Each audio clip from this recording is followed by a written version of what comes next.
In this video, you will learn how to use the visual editor to modify drawing annotations. You'll learn how to add and delete elements and modify the representation of the entire object or individual elements. We will also cover zooming, searching for elements, and loading predefined properties. To start modifying the properties of an annotation object, double-click the object in an open drawing. Let's double-click a part mark.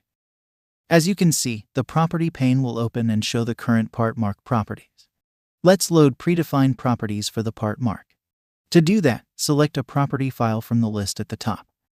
To show either the property name or the property value in the preview, click the Properties or Values button. These buttons are only available when you are modifying an annotation. To zoom in or out in the preview, scroll the middle mouse button. You can click the percentage button to zoom to the best fit. To search for elements, use the search box that opens when you open the element list.